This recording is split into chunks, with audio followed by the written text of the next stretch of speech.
Are safe and well.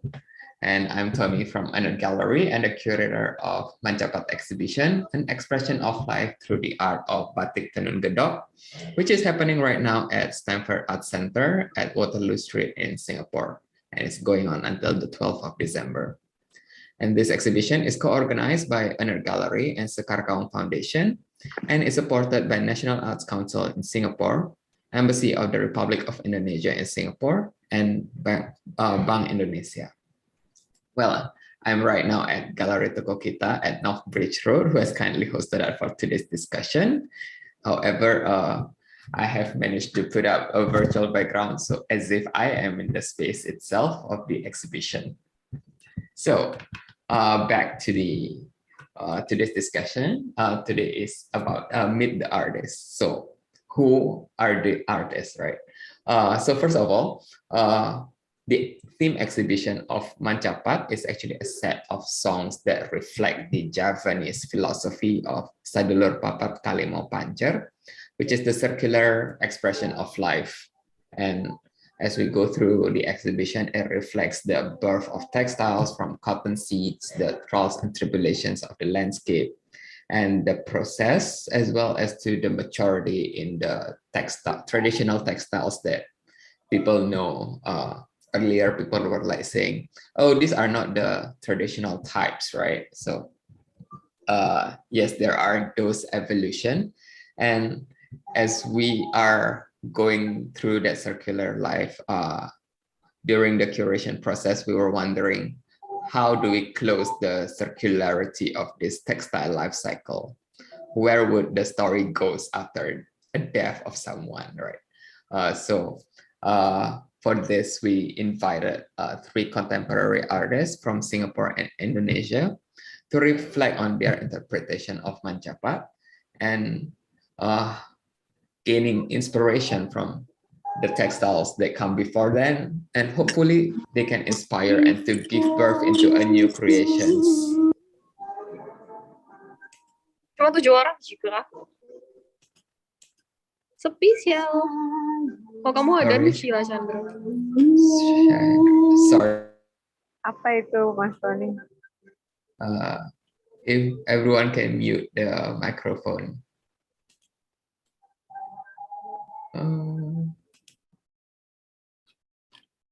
All right. I think I've muted everybody, and sorry for the interruptions. Yes.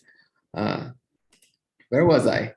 So yes, we invited 3 contemporary artists from Singapore and Indonesia to reflect on their interpretation of Mancapat, how they gain inspiration from the traditional textiles that come before them, and hopefully their own work can inspire and give birth into new creations. And we are very privileged today to have the 3 artists with us today to talk about their work, and maybe they can shed some light on their creative process. So first up, we have Agatha Lee, who we know her as Aggie, who is a Singapore-based textile artist specializing in embroidery. Aggie creates textile collages and 3D textures through free motion machine embroidery, hand stitching, and marking that are not only vibrant and dynamic, but also captivate the viewers to reconnect them with nature and also their inner tortoise, which is to slow down and to appreciate everything around them. So probably I will invite Aggie to introduce herself more and to talk about the work that she created for this exhibition. Thank you, Tony. I'm just going to share my screen first before I go in. But I want to thank Tony for inviting me to this exhibition, and especially all the hard work that he put into it, because I know it's been very difficult during this time. Thank you. Okay, can you all see my screen? Oh, where do I Yes. put this? Hang on, let me just close this. Okay, so hi, so I'm Aggie. This is the work that I produced for the exhibition. It's called Invisible. I'll show the final piece at the end.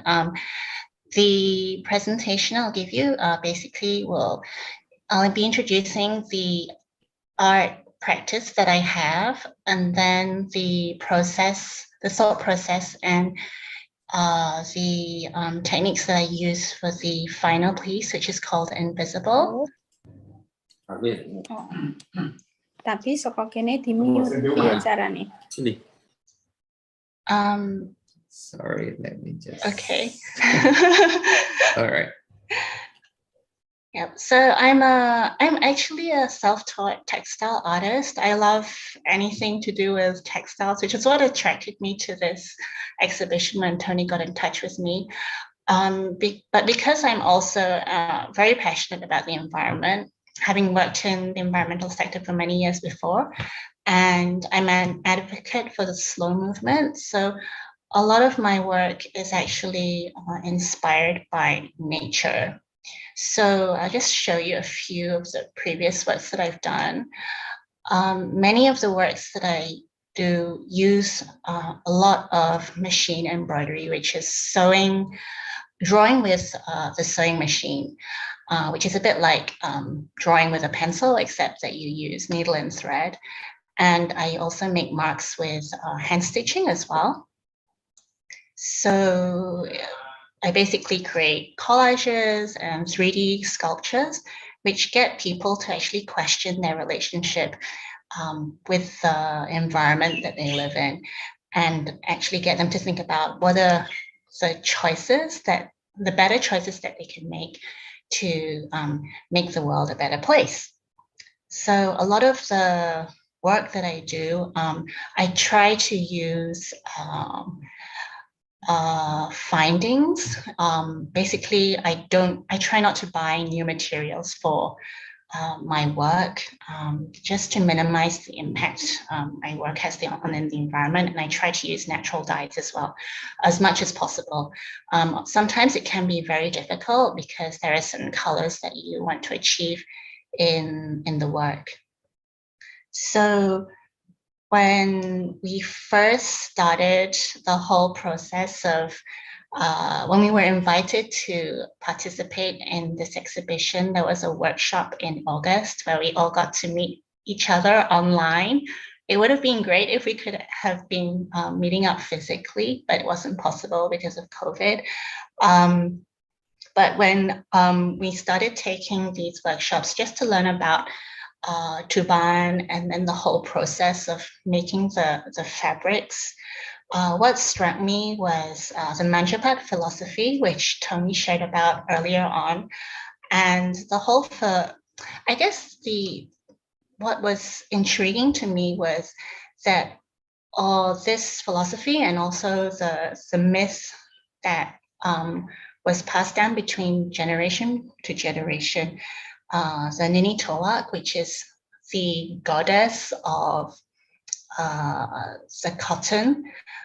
She's actually the guardian spirit of the production of cotton in the Tuban area. That struck me as something very significant because this myth was passed down from generation to generation. And she is, metaphorically speaking, she contributes to this life cycle of the fabric production within this community, which is very local based, which is very locally based. Like it doesn't get sent somewhere else to be made, but it's all within this community. And being from an environmental background, this really fascinated me because it meant that it had a very low carbon footprint. And I was also fascinated by the fact that this tight-knit community was able to produce this fabric and be part of this textile process, this cycle of life. And that the majority of them, or actually all of them, were women. And when we look at fabric as a person outside of the community, we usually don't think of these artisans who are making them. We just look at the piece of fabric and we think, oh, I can wear this, I can use it in my house. But these people are invisible to us.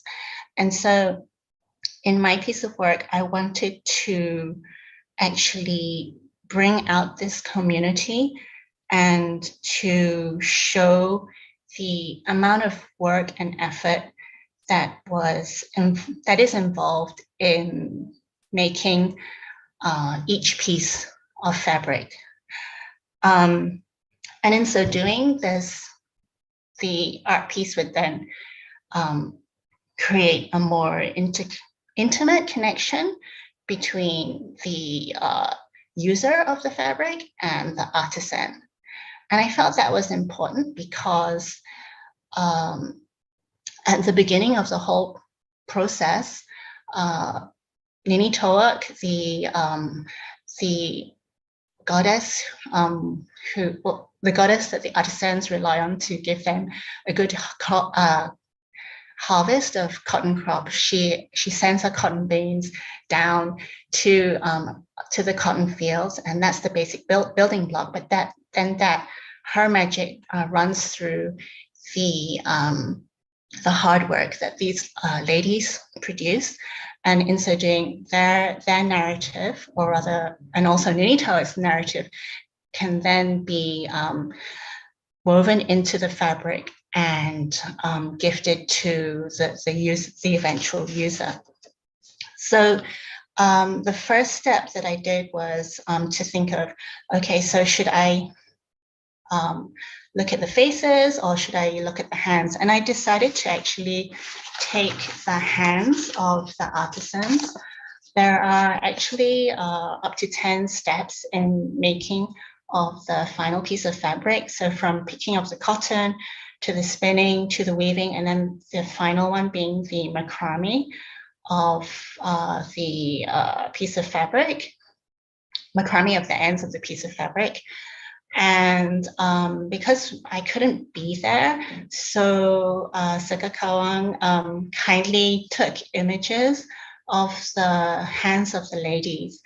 And I settled on using hands because I feel for faces, it's very easily to mask what you're feeling, mask your identity, and everybody wants to put a good side of themselves when that face gets taken. But with hands, you can't hide it, because whatever you do with them, especially when you're doing something repetitive and very labor intensive, the form of your hands change, and that work that work that you do is actually ingrained in the lines, the calluses, and the shape of your hands. So I got the images, and the sketching was to me, it was the easiest part, because the next step was actually to try and bring out the shapes and the lines of the hands in the fabric through stitch. And it took me about, I think the initial months that I was doing this, I was just doing sampling actually. And it was very difficult using just free motion embroidery just to bring out the textures and the lines of the hands. So initially I wanted to just use free motion embroidery, and I realized that it wasn't giving me the desired effect that I wanted. So what then happened was I switched to roughly about 50% free motion embroidery, just to get the outline of the hand, and then to actually use hand embroidery with embroidery thread, and also using the cotton yarns from Sekar Kawung in the Tuban community. So this blue colored cotton yarn is the indigo dyed cotton yarn. And because they didn't have the pink reddish color that I was looking for, so I used an alternative source for this one here. And it's actually the first time I was hand stitching with a very thicker thickness of thread. So it did get quite a bit of time to get used to. So you might be wondering why I decided to choose the blue, the red, and the white. Basically, those are the colors that are featured in the Tuban's ideological system of color combinations for batik. I think if you go to the exhibition, it will explain clearly the different types of colors. And I wanted that to feature in the exhibit. You'll notice here also there's a brown colored type of cotton thread that is also available from, which was also passed to me by by Sekar Kawung. This is the more natural type of colored cotton. So there were two types, of white and also there was brown. This was also made available to me. And what I did with this was I actually created the middle piece of the art piece. So I created this very fine weave of fabric, which actually connected the stages of the cotton fabric making process. So as you can see here, the hands that represent the cotton picking, the spinning, the combing of the thread, then the preparation of the weaving loom, the eventual weaving, and also the macrame are actually laid out around the fabric. So one piece of fabric here is actually made from the cotton yarn, and then the middle piece here is actually made by the ladies at Sekar Kawung. So I asked them to weave a fabric at about 50 centimeters, and then they left the rest of it to be raw. So the reason why I laid the pieces out in a circle is basically to pay homage to Nini Towak, because her actions of spinning the wheel basically turn the wheel of the cycle of life of making the fabric. But I also wanted to give each of the hands a connection to the pieces of fabric.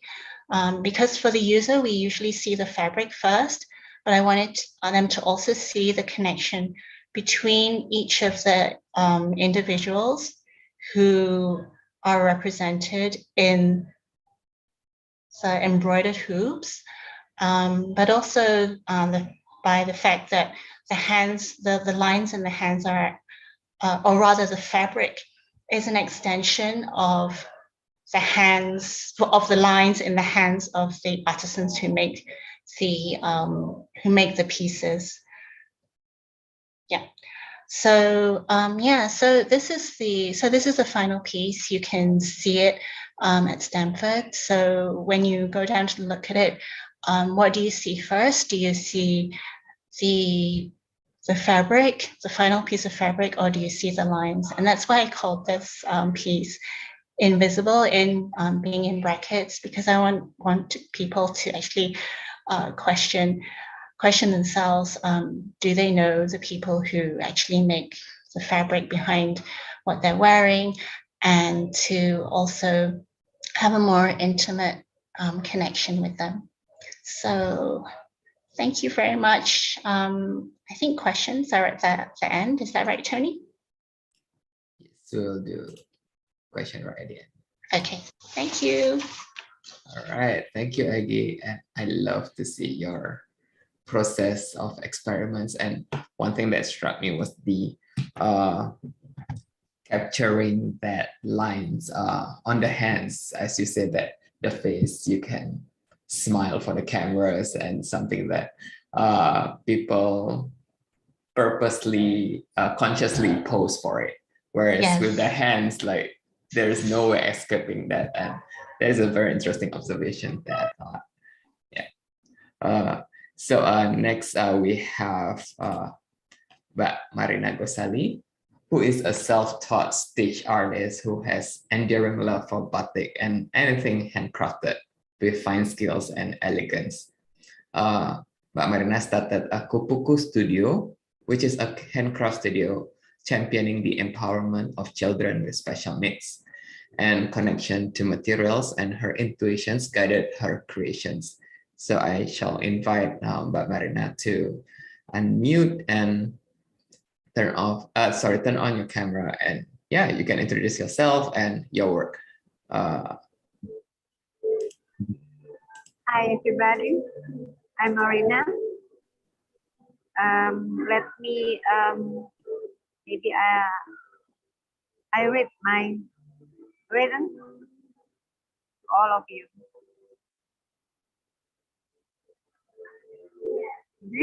Dreams, passion belongs to all humans on this earth. From my childhood, teenage, married until now. Big or small, handmade, handicraft that I've done more than passion. There is joy, there is healing, there is peace, there is comfort. Well, that this all flows like water in a river. All concepts and goals as they come out just like that. I firmly believe that spirit exists. In Indonesian, it is magical. I call it goib. But this is not supernatural. Not supernatural. This is my imagination. The spirit is present in this sound. Learn and continue to learn that become artworks is a happy one. I hope this clear from my artwork. In my artwork this time, I respond three weaving the dog. Successor waving related stories. I am so very inspired by Nini Tawo, the figure of an old grandmother who has gone to a different dimension.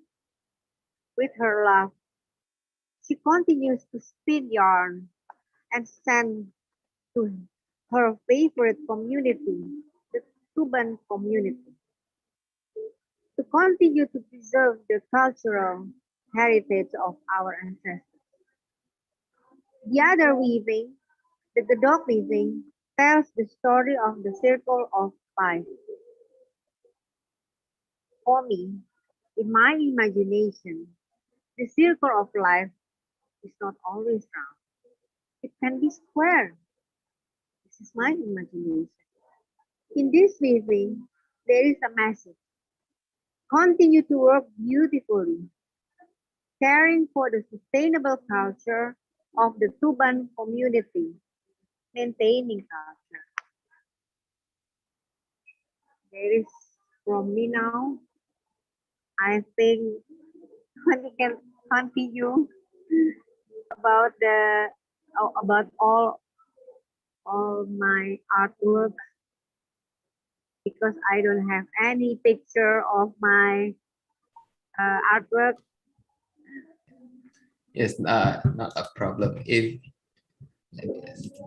you see the one on my background, these two are Marina's artwork. This long one is the one that is entitled The Circle of Life, the one that she mentioned earlier, and the other two is a pair of work of done on kain tenun Sekar Gedog, which is the legend of Nini Tawo, which we will talk about definitely more. And I wanted to, oh yes, I love your, as I have mentioned earlier, I love the free-spirited way and that expression of dreams and imaginations, and the take of like circularity is not always a circle, right? It could be something else of different shapes and stuff. Yes, I would love to ask more about that, but first I will invite Noor Iskandar, or I like to call him Iskandar. And Noor Iskandar is an interdisciplinary artist, writer, and lecturer who is based in Singapore. And Iskandar's research and artistic practice are often artographic in nature, grounded in image culture, text, textile, and the archives. and they thread on the lines of spirituality and sentient spaces, looking at deeper nuances of being, like losing, death, and forgetting. And that is definitely incorporated in his work, which I shall invite Iskandar to turn on your microphone and cameras to introduce yourself and introduce the work. Yeah. Thank you, Tony. Can I just check? Can you see me? The camera is on the screen share as well. Yes. All right. Thank you so much, everyone, for being here. Thanks to Tony again for organizing this and inviting me and two other artists on board. So today is just a brief sharing of the concept and context of the work. This work is entitled Night is a Textile Made of Light, aka Kain Lupa, Luka, dan Duka. So this work, sorry, I'm hearing sounds. Okay, let me just go back. So for this work, when Tony actually invited me on board for this project, it is very synonymous to my own personal project that I'm currently embarking in. It's called A New Sacred. And this new sacred actually signifies what it is to be normal, or what it is sacred during a time where we are having this pandemic. So I'm looking at ideas of, a migration. I'm looking at ideas of movement and also holiness. And for chapter 1 is about hijrah. And just so serendipitously, this project involves, crossing between Indonesia and Singapore, which also requires the physical movement of a lot of these materials, and not just that, also the narratives.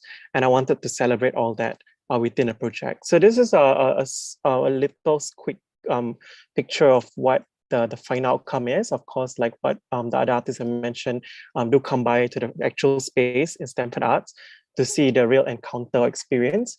For now, I think we will stay with this kind of static images. What actually I wanted to celebrate is this topographies of hijrah. And personally, I feel this three word encapsulates this idea. The first one is the idea of forgetting. The second one, this idea of wound or bruising. And the third one is dukkha, to be in sorrow. And I feel like hijrah always have these nuances within it. But for this particular work, the three concepts which I will elaborate in the next 10 minutes is this idea of maternal, this idea of migration, as well as the idea of moon phases. And just to be clear, these are actually very overlapping. They all actually affect one another. So it's pretty amorphous in that sense.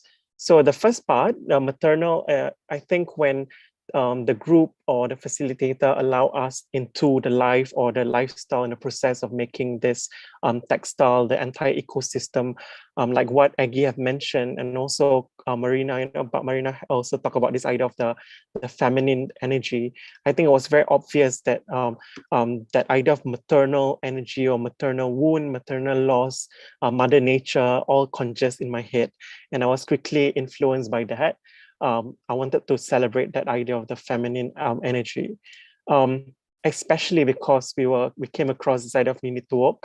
And to me, the rituals of erasure and prayer was very, very beautiful, but also heartbreaking at the same time, because it talks about this idea of people forgetting that myth, or people moving away from that. And I wanted to kind of reclaim that.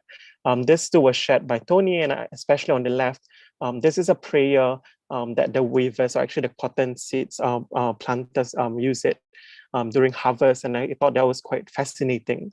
There's a lot of homage to Mother Nature, the moon, the stars, the tree, and I think that's very fascinating. So the first idea of this kain lupa, and dukkha is actually to create the womb and the wound. And in a lot of my practice, the idea of wound and womb coincide, because I see wound as something which is essentially very necessary to hold things together. And I think it also talks about this idea of the maternal sense of being itself. So when Tony said we can actually transport these items from Tuban, I was with this idea that can I actually bruise or actually wound up that fabric. That was my first intention. I wanted to unweave things which have already been weaved. So the center portion becomes this I guess gap, this void that I wanted to be the starting point. So it was the starting point in this case. Not just that, also because I'll talk more about the maternal side when we delve into the migration. Migration itself, when I think about the maternal, I wanted to also talk about my ancestry, because being Indian, Javanese mixed person in Singapore, with the whole idea of the Malay culture also, we tend to erase parts of ourselves, and I wanted to kind of bring that back. So I look into my maternal side, which has Javanese ancestry. And this idea of origins is important to me because, we are having this fabric from Java, and that's where I guess the acts of migration brought me or my ancestors to where we are today. So I wanted to celebrate the idea of bodies, the borders, incantations, texts, resistance, and image archive as well, because all this to me are transferred over time and space. So this is a very interesting piece of information that our family holds. This was actually written by my great grand uncle who passed away last year or so. And this idea is actually to kind of plot our lineage. And if we go back, it brings us back to this idea of Keraton Solo. And I thought this idea of keturunan, or this idea of movement to Singapore itself is very fascinating. So I began to look at my grandmother's image archive. These were the works which I wanted to incorporate into this work, being someone who is fond of this idea of visual culture. So in a lot of this, sorry, I have to censor this. Again, we'll talk about this later in the Q&A. This idea of the female representation of body in Islamic culture is something quite, it's evolved along the time. So I had to, because without the hijab, then I have to reverse it in that sense. But she's wearing a lot of this, batik and sarong, kebaya from, I guess, regional influence as well. And that is something we don't often see now. And I began to look at my mom's own image archive, and she had very long, luscious hair until a very long time. In fact, it's longer than this, and it reminds me of Nini Towok as well. That idea of, the hair of the goddess. And even during her wedding days, she was actually wearing a lot of Javanese attire and custom wear, as seen in this. And also, I wanted to add, because she grew up as a seamstress of sorts, not professionally, but I think that idea of sewing is so important in the maternal side of the family. And I wanted to also celebrate that through this work. So what I did was I stitched all this, or rather weave all these imageries, all these little nuances of tradition and history in my own family into this image collage. And you see parts of this idea of weaving appearing in the final product itself onto that piece of textile. And these are some of the example after it's been transferred onto fabric.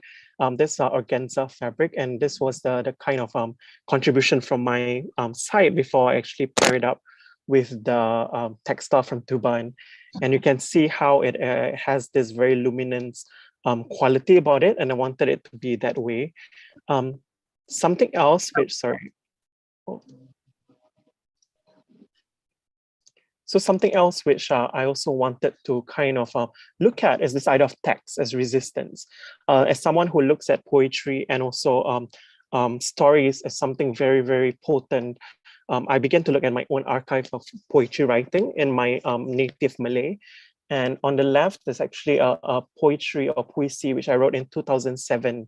At that point of time, I have no idea why I wrote it. It felt like something which was waiting or incubating. So it makes sense now that after embarking on this project, it felt like something about this idea of promise, about this idea of tradition, this idea of losing is always in my own trajectory of artistic practice. So I began to write the second piece while doing this project as a conversation to kind of full circle, close the loop. Like what Tony always mentioned, this side of Mancapat is to close the loop, but also to see whether it's in closing, is there an opening also. So these are the idea of the text being in practice. Again, it's transferred onto the fabric. And then lastly, I'm going to move to the last section of the project very quickly, this idea of moon phases. I mean, when I say the moon phases, literally now I think we're having a solar eclipse in parts of the world. And I think that's very interesting that this idea of waxing and waning that the moon holds, in its phases is also something about this idea of change and losing, where there is always that idea of erasure, there's always that idea of rebirth, and also, I guess, birthing new language and vernacular. So I wanted to use this idea of weaving and waxing, literally, using wax as a sign of renewal, as a sign of rebirth, resistance, and also a method of reclaiming, maybe. So if you actually are on site in Stamford Arts, you'll see how I method wax onto the fabric as a way of resisting, what can be lost in time and space.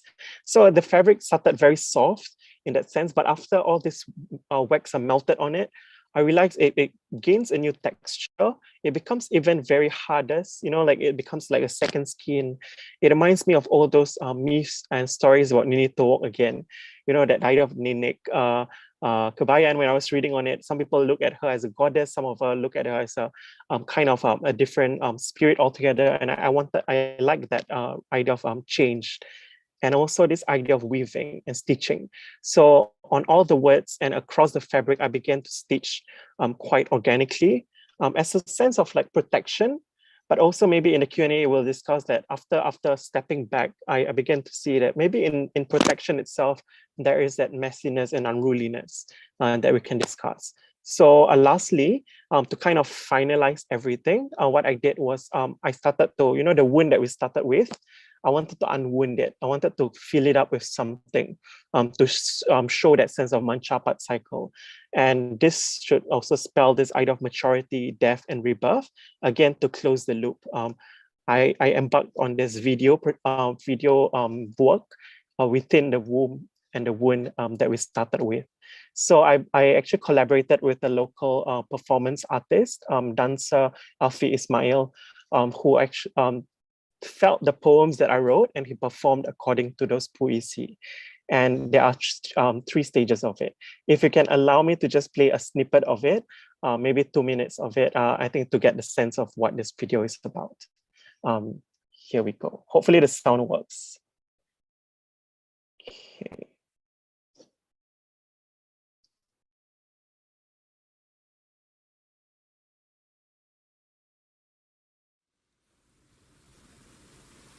Does the sound work? I hope. Okay. Yes.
I'm just forwarding it to the end. Hold on.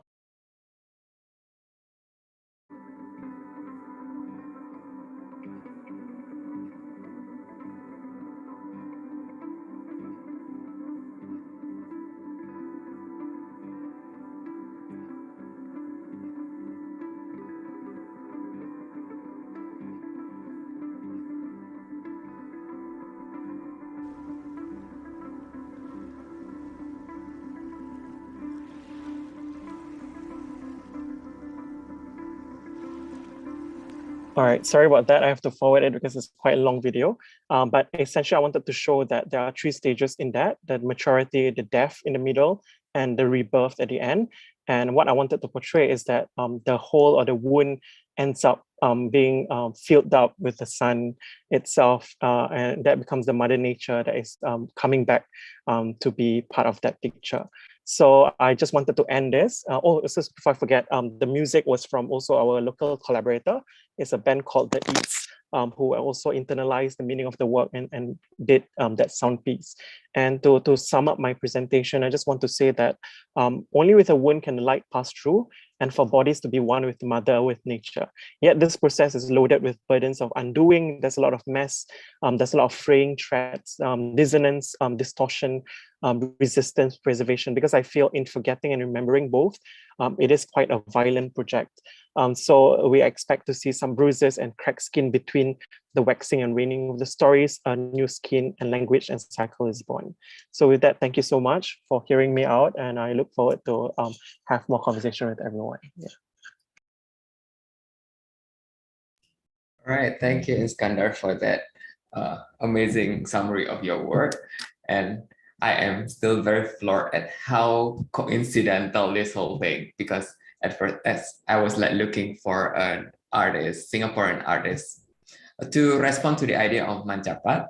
However, it is not necessarily a textile artist or a batik artist.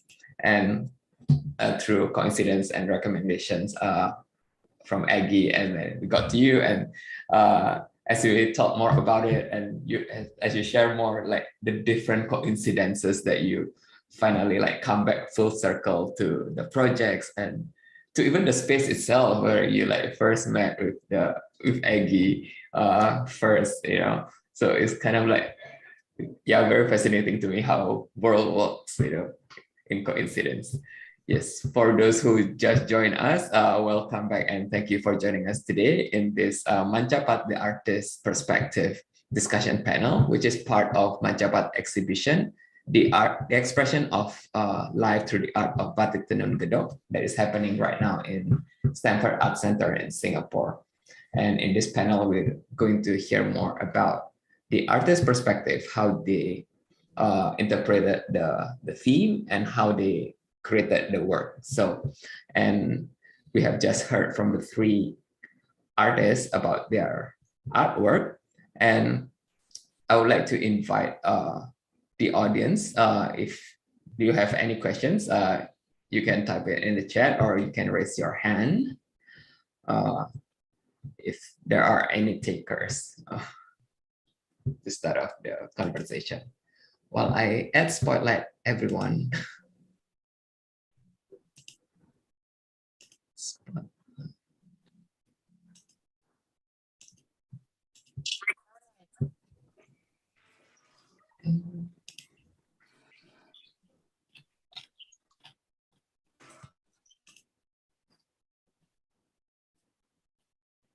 All right, I guess I have everyone set, and yes, I hope you can see everyone on the screen. So if there are no questions from the floor, probably I will ask the artist first. Okay, so for myself as a curator, it's very it's a kind of like discovering new way of working through this pandemic, right? With COVID, that we cannot travel and meet each other in the same room, and yeah, we just had to go through everything virtually via Zoom, and that's what we did. So other than like we have to do this completely online, how would the COVID pandemic actually affected your creative process or your work in relation to creating this work? If anyone could start. You can unmute. Maybe I can start first. Yeah. So I actually wasn't in Singapore. So for me and Tony, it was, I think we were concerned whether I would be able to come back, and also the fact that the materials that we were going to use, they were in Indonesia, and having to ship them over was also one concern, because we were never sure whether the supplies would reach me on time. One of the other things that affected my work was the fact that because I was elsewhere, because my practice, with my practice, I use a lot of found materials, and all my found materials are in Singapore. So it was a hard time trying to find found materials in Hong Kong in such a short amount of time. I did try asking my partner to video and actually try and send me some stuff, but we realized that because of the need to have to ship the stuff over would probably be impossible, especially with the time. So that in that way, it affected the materials that I use.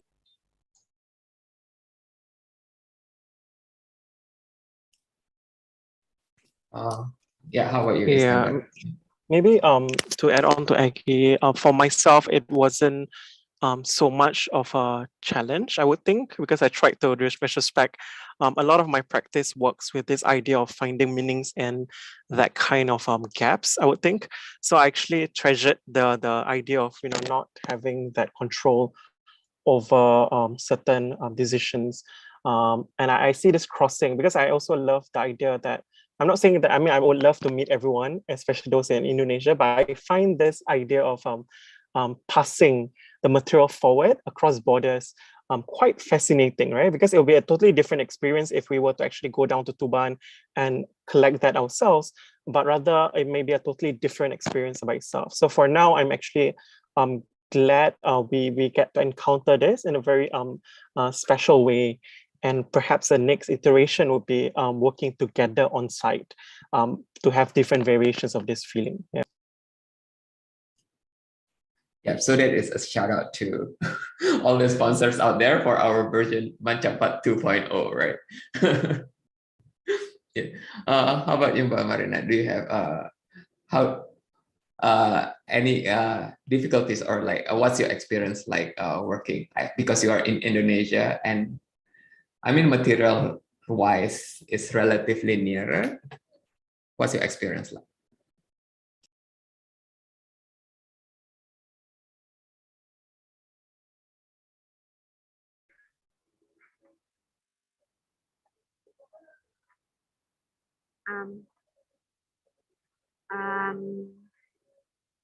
Bisa tolong translate barangkali Tony ya.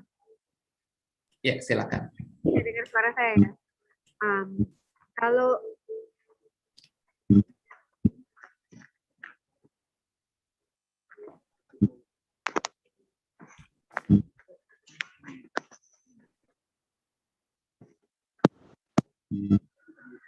di Indonesia mungkin saya untuk Mancapat ini mungkin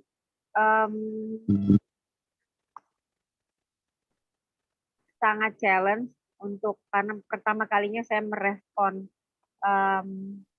tenun Tuban. Kalau untuk kesulitannya mungkin ada, tapi tidak terlalu besar. Terutama mungkin yang Tony juga tahu, saya kesulitan dengan benang merah warna alam. Mungkin lebih ke arah sana. Benang merah dari warna alami. Sementara untuk saya juga banyak membuat sendiri benang-benang alam dari benang lawe. Jadi sangat menantang sekali untuk proyek Mancapat ini untuk pertama kalinya juga. Tapi untuk kesulitan terus terang memang hanya mengenai benang merah itu aja toh. Kalau yang lainnya saya rasa oke aja. Maksudnya nggak ada masalah. Yeah. So Marina is mentioning that the biggest difficulty is because this is the first time that she is actually responding to a theme. As I think I mentioned earlier that her technique and her process is very intuitive, and she just like do stitches as however is being guided by Mother Nature, right? But to respond to a theme is something that is kind of like new ways for her, versus in terms of like difficulties, probably the challenges is to get the materials that is naturally dyed red color yarns that are not a lot. So she has to create some, she has to dye some of the yarns herself using the cotton from Tuban. So those are the two challenges that she has. And I actually have questions on the chat from Vivian. Hi, I would like to ask Iskandar about the piece that he created. I've seen the work on site and it's really beautiful. Thank you, Vivian. And I'm just curious on how to piece them all together with like the different techniques like weaving, embroidery, typography to deliver that message and to find balance among all techniques. All right, maybe I can answer that. Thank you so much, Vivian, and for the also kind, generous words on the work. For me, to be honest, like what Tony mentioned, I'm not a textile artist. I would never see myself in that, but I think it's quite a challenge to see how we can conceptualize and use techniques which are visual and still under the visual parameters. So for me, it was about a feeling rather than a technical work. Which is more so different than maybe Aggie and Marina in some sort of variation, because I think I attempted to do this project to really kind of display a strand of history, a strand of feeling, a strand of moment. So it was never something which has a system, to be honest. All I knew is that I wanted to incorporate the stitching, but even the stitching themselves had a kind of ruptured sense. So it wasn't anything technical. It was all freehand. Between piecing those pieces of organza with the final, Tuban fabric itself, it was very organic. There was a lot of mark makings as well. So when it comes to dyeing it with black ink on certain of the edges of the fabric, the process of unweaving it itself, it was all very I wouldn't say experimental, but it's very instinctual and organic. So even wanting to unwound that was a bit of a hesitant, because I was asking Tony, is it very offensive if I were to like unpick something which the weavers have done so beautifully and is perfectly already completed? But I wanted the concept to be something beyond perfection. I wanted to show that all these gaps are very much needed for the light to pass through. So I think this idea of techniques isn't so much the main factor in the work. When it comes to also like the waxing part, right? A lot of this process become a learning point only after some time, and I actually enjoy that, because when the fabric work started like a few weeks back, it was very soft and tender. You can almost see it like flailing at the wind. But the more I add wax over the weeks, it becomes quite rigid and it cracks over time. And to me, those are new ways of understanding the material, new ways of understanding the process even. And a lot of the learning came after, even until today. Like as part of the display, works with lighting and all that, it becomes a kind of free form. It becomes like a living material itself. And I think that's quite fascinating for someone who's not from the textile background to work with. Yeah, I hope it answers your question, Vivian. Yeah. Yeah, probably I shall ask like the last question. One of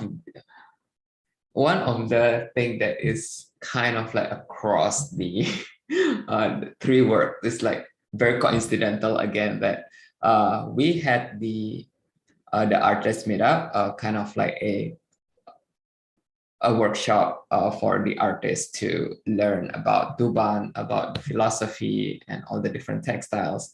And it's so coincidental that like the common theme about that preservation of memory and in terms of Agi in the hands, and then Iskandar is in with the wax, and the legend of Nini Tawo, that female figure that is kind of like across the board as well. So I am just curious, like how fast does that come into your mind when you are conceptualizing that art? And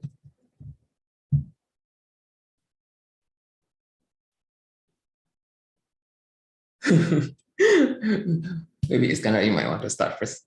Okay, I'll make it very quick. Sorry. For me, I think it was quite somehow embedded. It's quite innate feeling, because I think when I was embarking in this project, a long-term project of the new sacred, a lot of the ideas, a lot of the philosophy that it carries has a feminist kind of lens going through it. In fact, one of my encounters with my students are this idea of a new sacred feminine. So I think coming into this project, when it hits us with Ninito and also my maternal side of his history, it become quite clear that that is something begging to be attended to. So I wanted really to have that sense of the spirit of that female corpus. And when I say this female energy of feminism, it's not just about female bodies, but also the bodies of others, like the minority body, the brown bodies. I think it's about these alternate narratives that I wanted to celebrate, which often goes quite unattended in a lot of secular art when it comes to spirituality and all this. So to me, it's a very subconsciously always there kind of theme. Yeah, I just latch onto it quickly.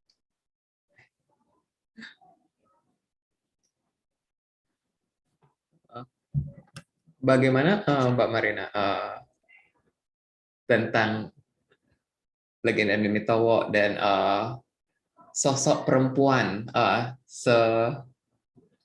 secepat apa pas pada waktu mengkonsep karya Mbak Marina?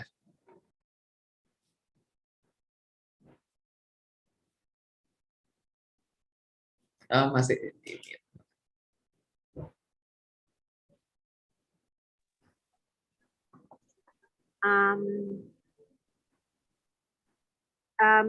sedikit cerita mengenai waktu saya terima tenun dari Mbak Kiki, itu memang tidak bisa langsung langsung membuat karya di atas tenun itu. Saya tidak bisa seperti itu, karena pertama memang teksturnya saya baru lihat, baru pertama kali pegang juga, kemudian juga mungkin lebih ke arah saya harus berkenalan dulu dengan tenun ini, rasanya seperti itu. Jadi merasa sangat ini benar-benar menantang buat saya, challenge banget gitu ya.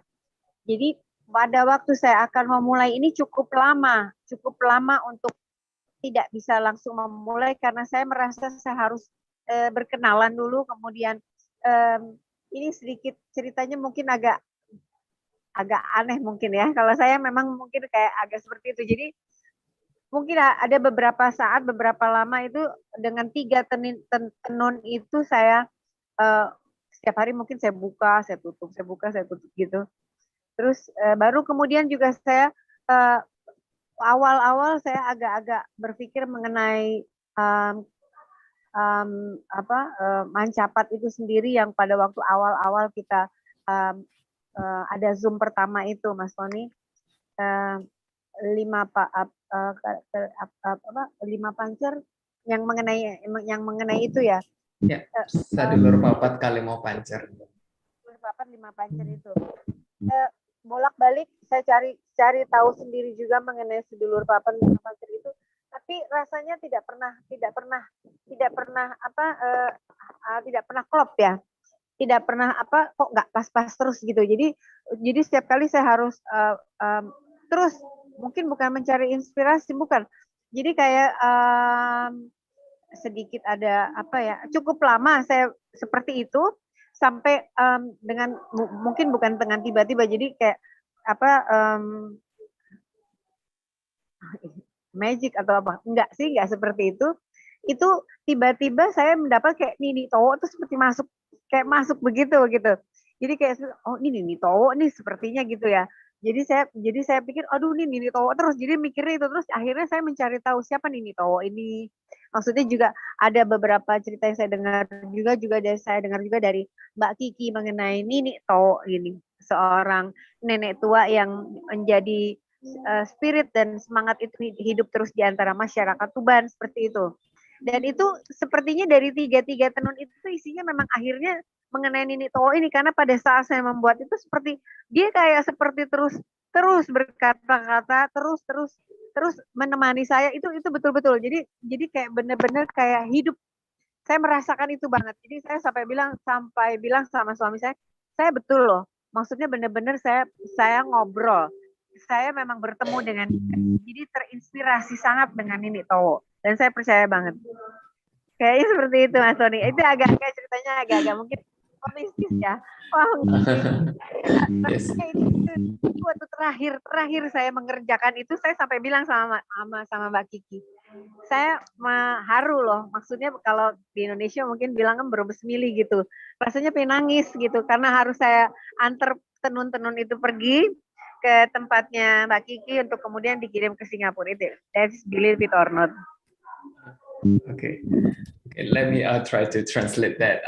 Of course, I don't think I will be able to like convey the passion. So it's very much a very coincidental thing, right? So when she first received that piece from Bakiki, which is our collaborator from Yayasan Sekar Kawung,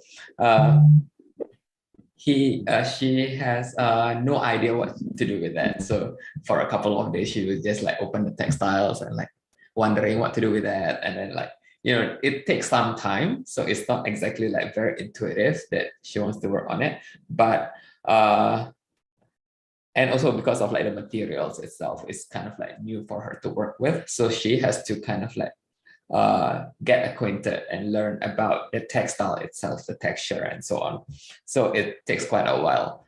And then it just suddenly hits on her about this particular figure, Nini Towo, that she find out more about her, and then she learned about the story from Bakiki as well, and it became an inspiration, and she thought that it's something that she should portray on her work. And it's kind of like, it might be like mythic, a mistake, you know, but it's kind of like she felt that connection, especially when the piece is completed and she sent it over to Mbak Kiki, and then to be sent over to Singapore to be displayed in Singapore. So she kind of like missed it, and yeah, so that is like kind of process that is dawned on her when she was like creating it. Yeah, quickly, Aggie, how about you? Like that honoring women in your the textile weavers, yeah. Yeah, so actually when we had the workshops, the thing that hit me the most was that all the artisans who are part of making the textile are women. So I wanted to feature them mostly.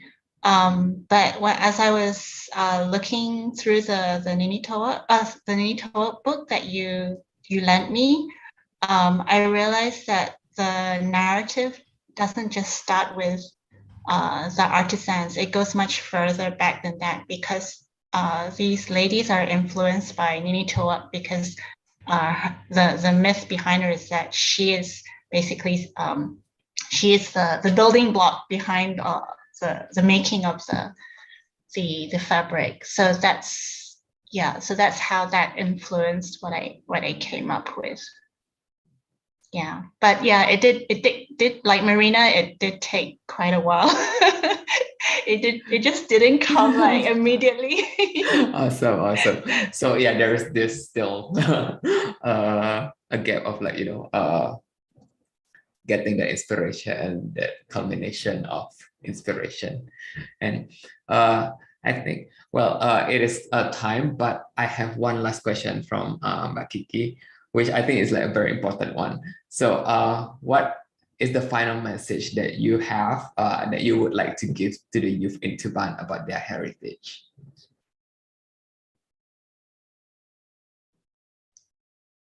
Yeah, May I go first? Yeah, sure.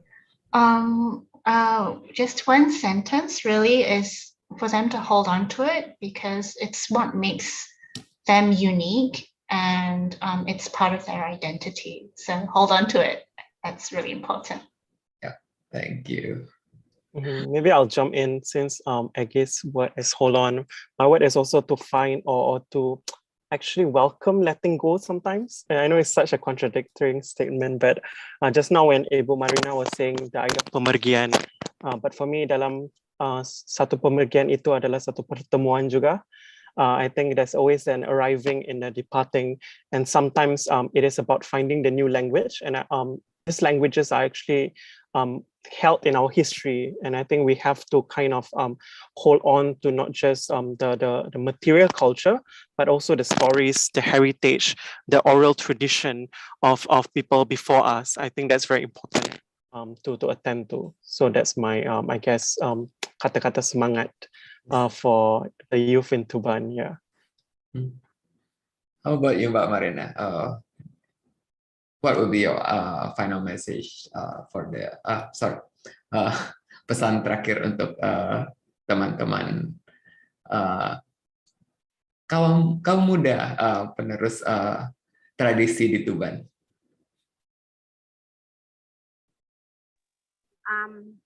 Terus terang banyak harap untuk masyarakat Tuban tentunya, karena yang setahu saya mungkin lebih banyak tahu Mbak Kiki yang langsung juga sudah pernah ke Tuban, tapi banyak memang yang mengatakan bahwa Tuban ini memang sudah semakin berkurang, bahkan mungkin juga yang sudah sepuh kemudian meninggal mungkin tidak ada yang bisa melanjutkan lagi, dan itu sungguh buat saya agak mengerikan dan sedih, karena dengan demikian kalau tidak ada penerusnya lagi itu kemudian akan tenun itu akan, dan batik Tuban itu mungkin hanya sekedar menjadi kenangan karena tidak ada yang pernah meneruskan lagi. Harapan saya dengan adanya Mancapat exhibition ini hopefully lebih banyak lagi orang mendengar mengenai Tuban, mengenai tenun Tuban, tenun gedog, tenun seser, dan tenun lainnya yang begitu banyak yang indah, sehingga menjadi inspirasi baru, semangat baru untuk terus lebih dalam lagi mengenal dan terus berkarya dengan mempergunakan tenun itu, sehingga terus akan bergulir pembuatan tenun itu membantu masyarakat Tuban juga, dan itu akan terus lestari, merawat budaya. Mungkin itu aja Mas Tony.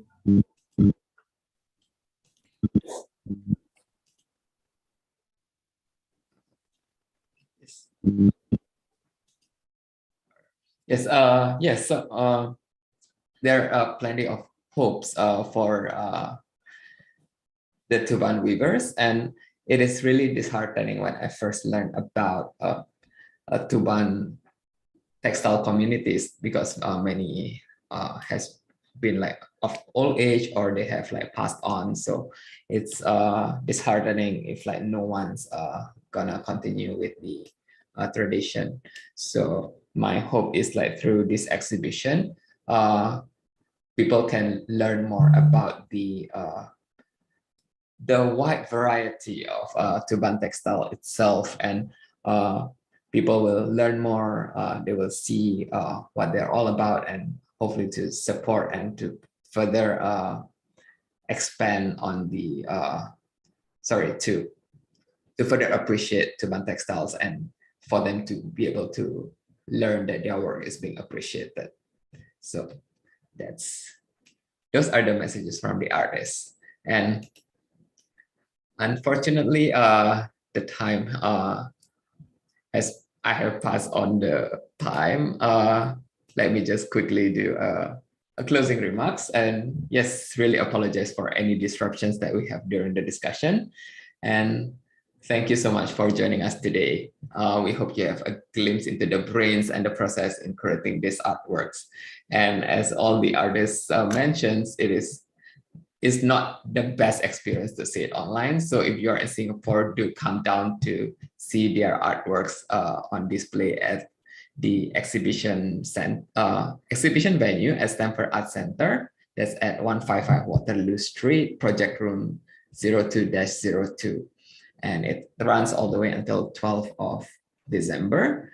And in the meanwhile, do join us on our virtual events as well. So we have one coming up tomorrow at 3 p.m. Singapore time.